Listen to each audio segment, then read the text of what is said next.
శాఖ ఉన్నప్పుడు నాలంటూ డబ్బులు తీసుకోవటం చాలా తప్పు అనిపించింది. అందుకని వాళ్ళకి చెప్పి నేను జీతాన్ని వదిలేస్తున్నాను, నా జీతాలు ఏం వద్దు, కానీ నా దేశం కోసం, మా నేల కోసం పనిచేస్తున్నాను. ఎందుకంటే ఇది పరిస్థితుల్లో మేము ఇచ్చే పరిస్థితుల్లో ఉండాలి మనందరం. అలాగే ప్రతిసారి ప్రతి గవర్నమెంట్ ఉద్యోగులకు సంబంధించి కానీ, పోలీస్ శాఖకు సంబంధించి కానీ, వాళ్ళు టీఏలు, డిఏలు, రిక్రూట్మెంట్, ఇవన్నీ చాలా కష్టసాధ్యమైన సమస్యలు. ఇవన్నీ చెయ్యాలి, యాక్చువల్ బాధ్యత ప్రభుత్వాలకి. నేను ఈ రోజున ప్రభుత్వంలో భాగస్వామిగా చెప్తున్నాను. నేను అద్భుతాలు చేస్తాం అని చెప్పట్లేదు, కానీ మీకు జవాబుదారీతనం ప్రభుత్వం ఉన్నది ఉన్నట్టుగా చెప్తాం. ఈ రోజున చేయగలిగేది చేసి చూపించాం. ఈ రోజున రాగానే మొదటి సంతకం గౌరవ ముఖ్యమంత్రి శ్రీ చంద్రబాబు గారు పెట్టింది ఇది. మేము అనుకున్న స్కిల్ సెన్సెస్ నేను ముందు ఇనిషియేట్ చేశాను. ఇక్కడ వారాహి సభలో చెప్పాను, స్కిల్ డెవలప్మెంట్ జరగాలి. ఒక యువతలో ఎంత ప్రతిభ ఉందో తెలియదు మనకి. వారి ప్రతిభను వెలికి తీయాలి, వారి సమర్థతను వెలికి తీయాలి. వాటిని పెట్టుకుని అది 5 సంతకాలు అది ఒకటి అయింది. అలాగే ఈ రోజున మేము మాట చెప్పినప్పుడు మన పిఠాపురం నియోజకవర్గానికి సంబంధించే మొత్తం పెన్షన్స్ అందుకునే లబ్ధిదారులు 40,765 మంది. దీనికి సంబంధించిన డబ్బు రూపంలో మొత్తం 27,34,00,000. వృద్ధాప్య పెన్షన్లు అందుకునే వాళ్ళు దాదాపు 20,396. వితంతు పెన్షన్లు అందుకునే వాళ్ళు 9,970. దివ్యాంగులు పెన్షన్ తీసుకుని 4,819. మత్స్యకారులు 1,498. చేనేత కార్మికులకు సంబంధించిన 997. కల్లుగీత కార్మికులు 619. డప్పు కళాకారులు 230. ఇలా కాకుండా అలాగే ట్రాన్స్జెండర్స్ కానీ, ఇందాక మీరు మాట్లాడుతూ ఉన్నారమ్మా, దీని గురించి మీరు ప్రత్యేకంగా మీకు మాట్లాడతాం మీ గురించి ప్లీజ్. కరెక్టే, ఇవన్నీ మీరు ఒక్కరోజు వినండి. మీరు ఆవేశపడకండి, కూర్చోండి, వినండి. దయచేసి వినాలి. మీరు జర్నలిస్టా, మీరు సంఘం నుంచి వచ్చారు? ఓకే, కూర్చోండి ప్లీజ్, కూర్చోండి. ముందు ఎక్కడో చోట ఒక అడుగు మొదలు పెట్టాం. తమరి పేరు? జాన్వి. మీ పేరు సార్? ఓకే, గోవిందరావు గారు. ఇది ఎక్కడొక చోట మొదలు పెట్టాం, గుర్తుపెట్టుకోండి. ఇందాక కలెక్టర్ గారు కూడా అదే చెప్తున్నారు. ప్రతి ఆల్టర్నేట్ వీక్ నేను వచ్చి పిఠాపురంకి వచ్చి కూర్చుంటాను. అవి ఏవైతే ఉన్నాయో అవి ఇవ్వండి ఖచ్చితంగా. దీంట్లో కూడా చాలా ఛాలెంజెస్ ఉన్నాయి. గత ప్రభుత్వం కూడా అర్హత లేని వాళ్ళని పెట్టారని, అర్హత ఉన్న వాళ్ళు, రకరకాల కామెంట్స్ ఉన్నాయి. వీటన్నిటికీ కలెక్టర్ గారు వీళ్ళందరూ సలహాలు ఇచ్చేది ఏంటంటే, కేంద్ర క్యాబినెట్కి ఇచ్చేవాళ్ళు, మనం రాష్ట్ర క్యాబినెట్కి చెప్పమంటుంది ఏంటంటే, ఒక రీసర్వే కూడా జరిగితే చాలా మంచిది దీని మీద అని. ఖచ్చితంగా కలెక్టర్ షాన్ మోహన్ గారు చెప్పిన ఈ సలహాని రాష్ట్ర క్యాబినెట్ ముందు ఖచ్చితంగా గౌరవ ముఖ్యమంత్రి చంద్రబాబు గారి దృష్టిలో కూడా పెడతాం. అది కేంద్ర క్యాబినెట్లో, రాష్ట్ర క్యాబినెట్లో మేము చర్చిస్తాం.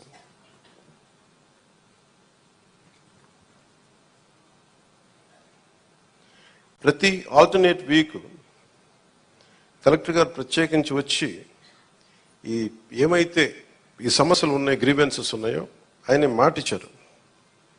అంటే ఒక యువ కలెక్టర్ అంత ముందుకొచ్చి, నేను ప్రతి 2వ వారం వచ్చి కూర్చుంటానంత బిజీ షెడ్యూల్ నాకు తెలుసు. ఒక అడ్మినిస్ట్రేషన్ ఎంత కష్టమో నాకు తెలుసు.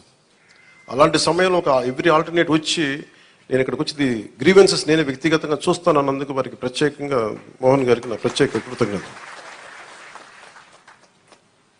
అలాగే చాలా సమస్యలు ఉన్నాయి. ఇప్పుడు ఉదాహరణకి మనకి 40% దాటితే తప్ప మనకి దివ్యాంగుల సర్టిఫికేట్ రాదు అనేది డాక్టర్లు అసెస్ చేయాలి. ఒకసారి 90% ఉంటుంది, కానీ దాన్ని అసెస్ చేయరు. అందుకని ఇందాక మాట్లాడుతున్న సదరన్ సర్టిఫికేట్ నేను పదం అంటే, ఒక డాక్టర్ వచ్చి ఇది ఎంత శాతం మనకి వారి శరీరంలో పనిచేయట్లేదు, ఏ అవయవాలు పనిచేయట్లేదు, ఒక నిర్ధారణకు రావడానికి దాదాపు కొంచెం సమయం తీసుకోవాలి.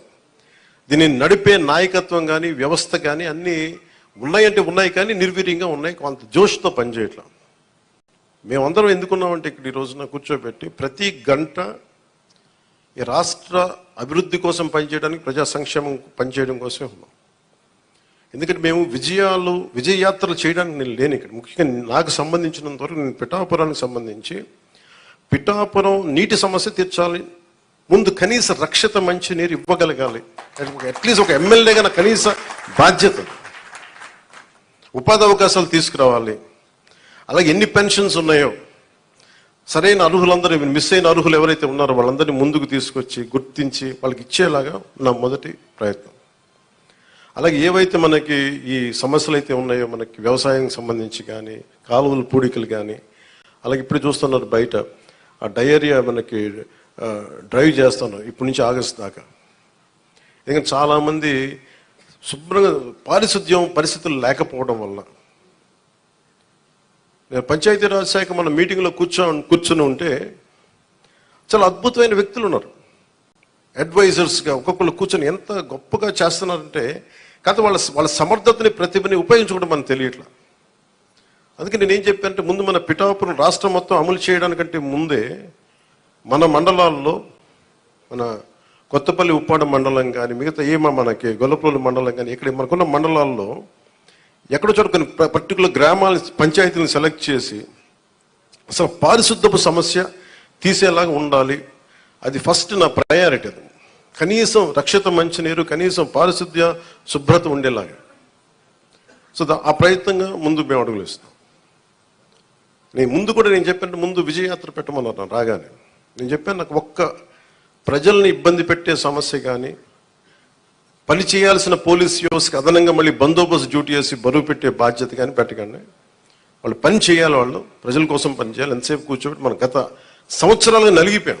ప్రతిసారి నేను రోడ్డు మీదకి వచ్చినప్పుడు ఎంత నలిగిపోతారో నాకు తెలుసు. అందుకని ఈ విజయయాత్రలు ఇవన్నీ పక్కన పెట్టి మీకు నేను పని చేసి పిఠాపురం నా సోదరులందరికీ, ఆడపడుచులకి, అన్నదమ్ములందరికీ నేను పని చేసి మరి అప్పుడు విజయయాత్ర చేస్తే నాకు ఒక తృప్తి ఉంటుంది. గెలిచినందుకు నాకు ఆనందం లేదు, పని చేసి మీ మన్నన పొందిన తర్వాత నాకు అప్పుడు ఆనందం వస్తుంది. మీ మన్నన పొందే వరకు అప్పుడు నేను ఎమ్మెల్యే అప్పుడే ప్రకటించుకుంటాను. ఇప్పుడు మీరు అంటే నాకు నిజంగా నాకు హై స్టాండర్డ్స్ పెట్టుకుంటాను, నాకు చాలా హై స్టాండర్డ్స్ పెట్టుకుంటాను. నేను పని చేసే వరకు కొన్ని వదలను. ఇంకా నాకు పిఠాపురాన్ని నేను మీకు మాటిస్తున్నాను, భారతదేశంలో అత్యంత మోడల్ నియోజకవర్గంగా చెయ్యాలి అని ఒక ఆకాంక్ష. ఎందుకంటే పెద్ద పెద్ద పరిశ్రమలు రావాలి, ఇక్కడ కాలుష్యం లేని పరిశ్రమలు ముఖ్యంగా రావాలి, అవన్నీ తీసుకురావాలి. ఇక్కడ నుంచి విదేశాలకు ఎవరికైనా ట్రైనింగ్ వెళ్ళాలంటే విదేశాలకి ఇక్కడ ట్రైనింగ్ ఇప్పించి రకరకాల వృత్తి కోర్సుల ద్వారా కొంతమంది పంపించాలి. ఇక్కడి నుంచి చాలా విభిన్నమైన ఎక్స్పర్ట్స్తో మాట్లాడుతాను, వాళ్ళందరికీ ఇక్కడికి రావాలి, తీసుకొస్తాను. అందుకే నేను ఈ రోజున కూడా చెప్పాను, ప్రజలకు అందుబాటులో ఉండండి. నా ఆఫీస్ కూడా చెప్పాను, ముందు నా సేఫ్టీ కోసం పోలీస్ మన సెక్యూరిటీ నామ్స్ ప్రకారం కంచె అవన్నీ తీసేసి ఉంచనివ్వండి, కానీ బట్ ప్రజల దగ్గరికి వచ్చేటప్పుడు మటుకు జస్ట్ ఎలాంటి అడ్డులు లేకుండా చూడండి. ఇదివరకు నేను జనవాణి